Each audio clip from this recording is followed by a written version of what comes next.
जाएगी जैसे Saudi countries में है कि सरेआम गर्दन काट दी जाए या उसे नंगा करके सबके सामने काट दिया जाए, तभी डर बैठेगा। कहती हूँ कि कोई ना ऐसा कानून बनना चाहिए, अगर मुजरिम पकड़ा जाता है तो उसे इमीडिएट उसको सजा मिलनी चाहिए। उसके लिए कोई भी ऐसा ये नहीं कि इसके लिए सबूत और ये और इकट्ठा करा जाए। जब पता है कि इस बंदे ने ये काम करा है तो उसको तुरंत से तुरंत सजा दी जाए।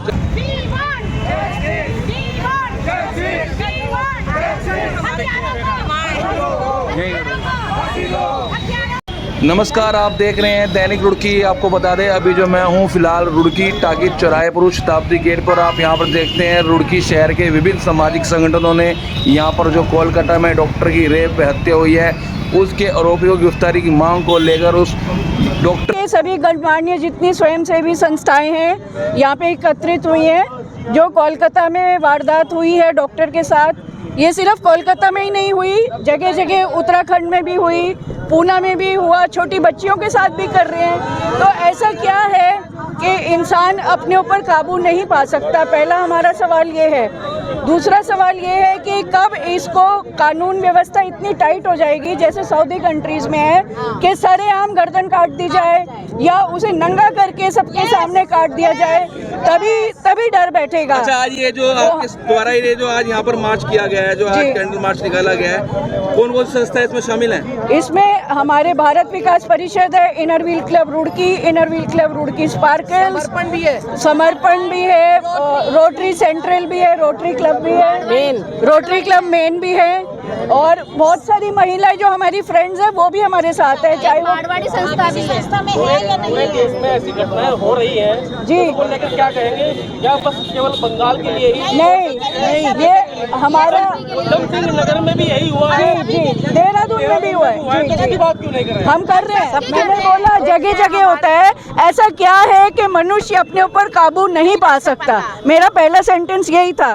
तो इसके लिए हमें बच्चों को, लड़कों को बचपन से संस्कार देने चाहिए कि औरतों का सम्मान करना चाहिए। जैसे अपनी बहन की रक्षा करते हो, दूसरी की बेटी भी किसी की बहन होती है, और हमें लड़कियों को भी संस्कारित करना चाहिए। ये नहीं है कि सिर्फ लड़कों को। सरकार मदद कर रही है 3 साल की, और उसके माँ बाप पुलिस स्टेशन बैठे रहे, उनकी FIR नहीं लिखी गई, तो छोटी बच्चियों का क्या कसूर है ना? आप बताइए। एक लाइन भैया, सबको पकड़वा दिया। और कलकत्ता में सरकार पिछले 2001 से उनको मदद कर रही है। RG कर हॉस्पिटल में आज तक के CBI जांच चल रही है, लेकिन सबको पता है RG कर हॉस्पिटल का सबको मालूम है कि मैं 21 साल से क्या हो रहा है, सबको मालूम है, पूरे देश को मालूम है। जय हिंद।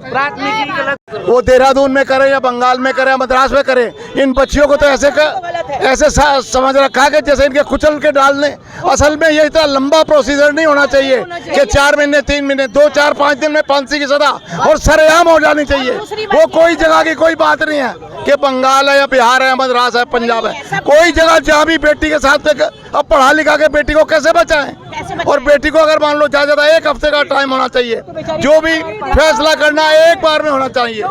3 साल की, और उसके माँ बाप पुलिस स्टेशन बैठे रहे, उनकी FIR नहीं लिखी गई, तो छोटी बच्चियों का क्या कसूर है ना? आप बताइए। असल में बड़ी दुर्भाग्य की बात है कि हमारे संविधान में इस तरह की कोई जो है न्याय व्यवस्था ही नहीं है कि इस तरह का जो जघन्य अपराध करते हैं उन्हें जो है मौत की सज़ा मिलनी चाहिए, फांसी मिलनी चाहिए। सबसे बड़ी दुखद बात तो ये है, इसलिए हम केंद्र सरकार से मांग करते हैं इस तरह की कोई भी घटना होती है तो उसके दोषियों को मौत की सज़ा का प्राविधान संविधान में होना चाहिए।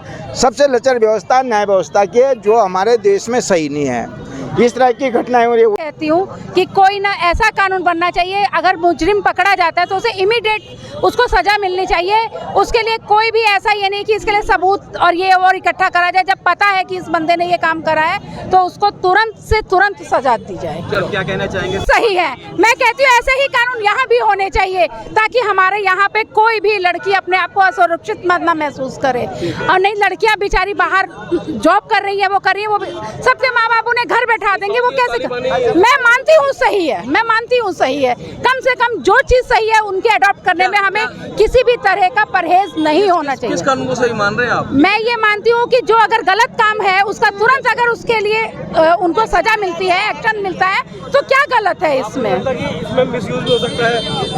देखिए किस चीज में मिसयूज नहीं, देखिए कुछ चीज मैं आपकी बात से सहमत हूँ, हर बंदा गलत नहीं होता 100%, लेकिन जब हमें पता है कि फला बंदे ने ये काम करा है तो इमीडिएट क्यों नहीं एक्शन होता है? स्लोगन है कि 100 दोषी छूट जाए, एक निर्दोष को सजा नहीं होगी। इसी का फायदा आज तक उठाया जा रहा है, इसी चीज का फायदा उठाया जा रहा है। चेंज की जरूरत है, हमारे देश में चेंज की जरूरत है। विक्टिम एक औरत